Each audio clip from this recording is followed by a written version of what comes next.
Rules of debit and credit or rules of journalising. Journal entry എഴുതുമ്പോൾ നമ്മൾ മനസ്സിലാക്കേണ്ട കാര്യങ്ങൾ, ഏത് റൂള് വെച്ചിട്ടാണ് നമ്മൾ ജേണൽ എൻട്രി എഴുതുന്നത്. ജേണൽ എൻട്രിക്ക് ഡെബിറ്റും ക്രെഡിറ്റും വേണം. ട്രാൻസാക്ഷൻ തന്നാൽ അതിൽ ഏത് ടൈപ്പ് ഓഫ് അക്കൗണ്ടാണ് വരുന്നത്, അതിൽ ഏതാണ് ഡെബിറ്റ് ചെയ്യേണ്ടത്, ഏതാണ് ക്രെഡിറ്റ് ചെയ്യേണ്ടതെന്ന് മനസ്സിലാക്കണം. അത് അറിയണം. അത് മനസ്സിലാകണമെങ്കിൽ നമ്മൾ ഈ റൂള് മനസ്സിലാക്കുകയാണെങ്കിൽ എളുപ്പത്തിൽ ചെയ്യാൻ പറ്റും. നമുക്ക് നമ്മുടേതായ രീതിയിൽ മനസ്സിലാക്കാം, എങ്കിലും അക്കൗണ്ടിങ് റൂൾ നമ്മൾ അറിഞ്ഞിരിക്കണം. അപ്പോൾ രണ്ട് അപ്രോച്ചസ് വരുന്നുണ്ട്. First traditional classification, second modern classification. അപ്പോൾ രണ്ട് ക്ലാസിഫിക്കേഷനാണ് വരുന്നത്. രണ്ട് ക്ലാസിഫിക്കേഷനിൽ ഏതെങ്കിലും ഒന്ന് മാത്രം നമ്മൾ ഫോളോ ചെയ്താൽ മതി. രണ്ടും ഫോളോ ചെയ്യേണ്ട ആവശ്യമൊന്നുമില്ല. ട്രഡീഷണൽ ക്ലാസിഫിക്കേഷൻ പ്രകാരം അക്കൗണ്ടിനെ മൂന്നായിട്ട് തരംതിരിച്ചിട്ടുണ്ട്: personal account, real account, nominal account. അപ്പോൾ നമ്മൾ ട്രാൻസാക്ഷൻ തന്നാൽ ഈ വരുന്ന അക്കൗണ്ടുകളുടെ ഏതെങ്കിലും ആ ട്രാൻസാക്ഷനിൽ ഉണ്ടോ നോക്കിയിട്ടാണ് ഏതാണ് ഡെബിറ്റ് ചെയ്യേണ്ടത്, ഏതാണ് ക്രെഡിറ്റ് ചെയ്യേണ്ടതെന്ന് മനസ്സിലാക്കേണ്ടത്. അപ്പോൾ പേഴ്സണൽ അക്കൗണ്ട് എന്ന് പറഞ്ഞാൽ അതിൽ വരുന്നത് name of person, name of institution, അങ്ങനെയൊക്കെയാണ് പേഴ്സണൽ അക്കൗണ്ടിൽ വരുന്നത്. Name of person, name of institution എന്ന് പറഞ്ഞാൽ ബിസിനസ്സുമായിട്ട് ഡീൽ ചെയ്യുന്ന പേഴ്സൺ. അതായത് ക്രെഡിറ്റ് ട്രാൻസാക്ഷൻ ആണെങ്കിൽ അല്ലെങ്കിൽ അങ്ങനെയുള്ള ബിസിനസ്സുമായിട്ട് ഡീലിങ്സ് നടത്തുന്നത്, അതാണ് ഇവിടെ പേഴ്സണൽ എന്ന് പറഞ്ഞാൽ ഉദ്ദേശിക്കുന്നത്. അപ്പോൾ പേഴ്സണൽ അക്കൗണ്ടിൽ വരുന്നത് name of person, name of institution, അങ്ങനെയുള്ള കാര്യങ്ങളാണ് വരുന്നത്. പിന്നെ റിയൽ അക്കൗണ്ടാണ് വരുന്നത്. റിയൽ അക്കൗണ്ടിൽ പ്രോപ്പർട്ടീസ് ആൻഡ് അസറ്റ്സ്, ബിസിനസ്സിൻ്റെ പ്രോപ്പർട്ടി, അസറ്റ്സ്, അതൊക്കെയാണ് റിയൽ അക്കൗണ്ടിൽ വരുന്നത്. Then nominal account. നോമിനൽ അക്കൗണ്ടിൽ വരുന്നത് എക്സ്പെൻസസ്, ഇൻകം, അങ്ങനെയുള്ള കാര്യങ്ങളാണ് നോമിനൽ അക്കൗണ്ടിൽ വരുന്നത്. ബിസിനസ്സിൻ്റെ എക്സ്പെൻസും ഇൻകം.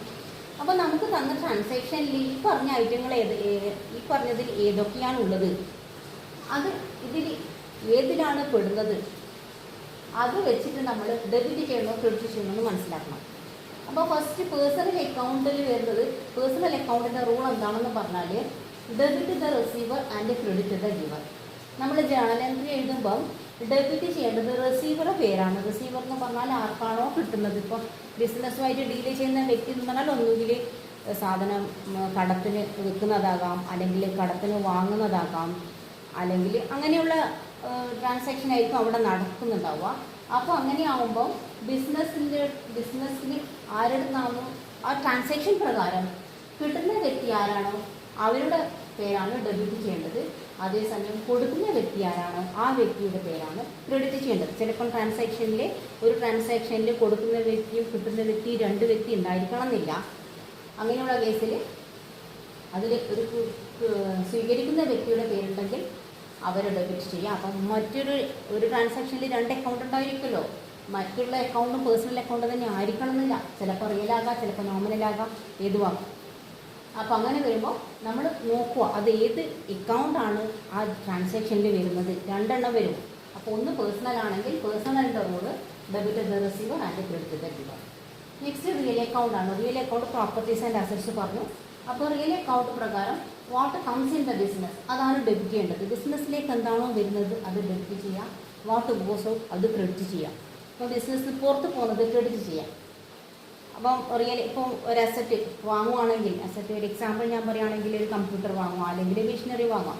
അങ്ങനെ വാങ്ങുവാണെങ്കിൽ അത് പർച്ചേസ്ഡ് മെഷീനറി എന്ന് പറഞ്ഞാൽ വരിക. പർച്ചേസ്ഡ് മെഷീനറി ഫ്രം ഏതെങ്കിലും ഒരു പേഴ്സൺ, അല്ലെങ്കിൽ ക്യാഷ് ആക്കാം. അങ്ങനെ വരുമ്പം ബിസിനസ്സിലേക്ക് അസറ്റ് ഇൻക്രീസ് ചെയ്തു, അല്ലെങ്കിൽ ബിസിനസ്സിലേക്ക് അസറ്റ് വരുമ്പോൾ ആ മെഷീനറി ഡെബിറ്റ് ചെയ്യണം. വരുന്നത് എന്താണോ പർച്ചേസ്ഡ് മെഷീനറി എന്നോ മെഷീനറി വന്നു, അപ്പോൾ മെഷീനറി ഡെബിറ്റ് ചെയ്യാം. പോകുന്നത് ക്യാഷ് ട്രാൻസാക്ഷൻ ആണെങ്കിൽ ക്യാഷ് ആയിരിക്കും, ക്രെഡിറ്റ് ട്രാൻസാക്ഷൻ ആണെങ്കിൽ വേറൊരു വ്യക്തിയായിരിക്കും, ഒരു പേഴ്സണൽ അക്കൗണ്ട് ആയിരിക്കും വരും. അപ്പോൾ അത് നോക്കിയിട്ട് നമ്മൾ ചെയ്യണം. ക്യാഷ് ആണെങ്കിൽ ക്യാഷ് ക്രെഡിറ്റ് ചെയ്യുക, പേഴ്സണൽ അക്കൗണ്ട് ആണെങ്കിൽ പേഴ്സണൽ അക്കൗണ്ട് ക്രെഡിറ്റ് ചെയ്യുക. Next nominal account. Nominal account all expense and ലോസാണ് പറഞ്ഞത്. എക്സ്പെൻസിന് എക്സാമ്പിൾ പറയാം: സാലറി, റെൻറ്റ്, ട്രാവലിംഗ് എക്സ്പെൻസ്, ഇങ്ങനെയുള്ള കാര്യങ്ങളൊക്കെ എക്സ്പെൻസ് വരും. ഇൻകത്തിന് example commission received, rent commission received, അങ്ങനെയുള്ള എക്സാമ്പിൾസ് ഇൻകത്തിലും വരാം. അപ്പോൾ അങ്ങനെ വരുമ്പോൾ നോമിനൽ അക്കൗണ്ടിൻ്റെ rule debit all expenses and losses. എല്ലാ എക്സ്പെൻസും ബിസിനസ്സുമായിട്ട് ബന്ധപ്പെട്ട എല്ലാ എക്സ്പെൻസും നമ്മൾ ഡെബിറ്റ് ചെയ്യാൻ വേണ്ടത് ജേണൽ എൻട്രിയിൽ വരുമ്പോൾ. ഇപ്പോൾ ട്രാവലിംഗ് എക്സ്പെൻസ് പെയ്ഡ് ആണെങ്കിൽ അവിടെ ട്രാവലിംഗ് എക്സ്പെൻസ് ബിസിനസ്സിൻ്റെ എക്സ്പെൻസ് ആണ്. അപ്പോൾ ട്രാവലിംഗ് എക്സ്പെൻസ് ഡെബിറ്റ് ചെയ്യുക ജേണൽ എൻട്രി എഴുതുമ്പോൾ ടു ക്യാഷ് ഇട്ട് കൊടുക്കുക. ദെൻ അത് ഇൻകത്തിൻ്റെ കേസാണെങ്കിൽ credit all income and gains. Income വരുവാണെങ്കിൽ നമുക്ക് തന്ന ട്രാൻസാക്ഷനിൽ കമ്മീഷൻ റിസീവ്ഡ് എന്നാണെങ്കിൽ കമ്മീഷൻ ഇൻകം ആയിട്ട് ബിസിനസ്സിലേക്ക് വരിക ചെയ്തത്, അപ്പം കമ്മീഷൻ ക്രെഡിറ്റ് ചെയ്യാൻ വേണ്ടത്, അതാണ് credit all income and gains പറഞ്ഞിട്ട്. ഓക്കെ, അപ്പോൾ ട്രഡീഷണൽ ക്ലാസിഫിക്കേഷൻ ഫോളോ ചെയ്യുന്നു. ട്രാൻസാക്ഷനാ അല്ലെങ്കിൽ അക്കൗണ്ടിനാ പേഴ്സണൽ റിയൽ നോമിനലായിട്ട് തരംതിരിച്ചിട്ടുണ്ട്. അപ്പം ട്രാൻസാക്ഷൻ്റെ ഇത് മൂന്നിൽ ഏതാണോ ട്രാൻസാക്ഷനിൽ വരുന്നത്, ഏതൊക്കെ അക്കൗണ്ടാണോ വരുന്നത് അത് വെച്ചിട്ട് നമ്മൾ ജേണൽ എൻട്രി റൈറ്റ് ചെയ്യുക, ജേണലൈസ് ചെയ്യുക വേണ്ടത്. നെക്സ്റ്റ് മോഡേൺ ക്ലാസിഫിക്കേഷൻ ആണ്. ഏതെങ്കിലും ഒന്ന് മാത്രമേ നമ്മൾ ഫോളോ ചെയ്യേണ്ട ആവശ്യം വരുന്നുള്ളൂ. നെക്സ്റ്റ് മോഡേൺ ക്ലാസിഫിക്കേഷൻ ആണ്. മോഡേൺ ക്ലാസിഫിക്കേഷനിൽ അക്കൗണ്ടിന് 5 ടൈപ്സ് ആയിട്ട് വരുന്നുണ്ട്. Accounts, asset, liability, capital, revenue and expenses. Assets എന്ന് പറഞ്ഞാൽ ബിസിനസ്സിൻ്റെ പ്രോപ്പർട്ടീസ്. അപ്പോൾ അസറ്റ് ഇതിൻ്റെ റൂൾ എങ്ങനെയാണെന്ന് പറഞ്ഞാൽ ഇൻക്രീസും ഡിക്രീസും, ബിസിനസ്സിലേക്ക് അത് ബിസിനസ്സും കൂടുവാണോ അല്ലെങ്കിൽ കുറയാണോ അതനുസരിച്ചിട്ടാണ് ഡെബിറ്റും ക്രെഡിറ്റും വരുന്നത്. കൂടുകയെന്ന് പറഞ്ഞാൽ ചിലപ്പോൾ വാങ്ങുമ്പോൾ മെഷർമെൻറ്റ് അസറ്റിൻ്റെ അളവ് കൂടും, വിൽക്കുമ്പോൾ കുറയും. അപ്പോൾ അസറ്റ് കൂടുവാണോ കുറയാണോ അത് വെച്ചിട്ടാണ് ഡെബിറ്റും ക്രെഡിറ്റും ചെയ്യേണ്ടത്. അസറ്റിൻ്റെ കേസിൽ അസറ്റ് ഇൻക്രീസ് ചെയ്യുമ്പോൾ ഡെബിറ്റ് ചെയ്യുക, അസറ്റ് ഡിക്രീസ് ചെയ്യുമ്പോൾ ക്രെഡിറ്റ് ചെയ്യുക.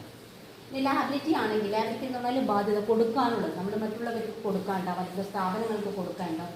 അങ്ങനെയാകുമ്പോൾ ആ ലാബിലിറ്റി കൊടുത്ത് തീർത്ത് കഴിഞ്ഞാൽ, നമ്മളിപ്പോൾ 1 lakh ഒരാൾക്ക് കൊടുക്കുകയാണെങ്കിൽ അതിന് 50,000 അല്ലെങ്കിൽ 25,000 കൊടുത്തു കഴിഞ്ഞാൽ അത് അത്രയും കൊണ്ട് കൊടുക്കുന്നത് ലാബിലിറ്റി കുറയാൻ ചെയ്യാം. അപ്പോൾ ലാബിലിറ്റി ഡിക്രീസ് ചെയ്യുമ്പോൾ ഡെബിറ്റ് ചെയ്യാം, ലാബിലിറ്റി ഇൻക്രീസ് ചെയ്യുമ്പോൾ ക്രെഡിറ്റ് ചെയ്യാം.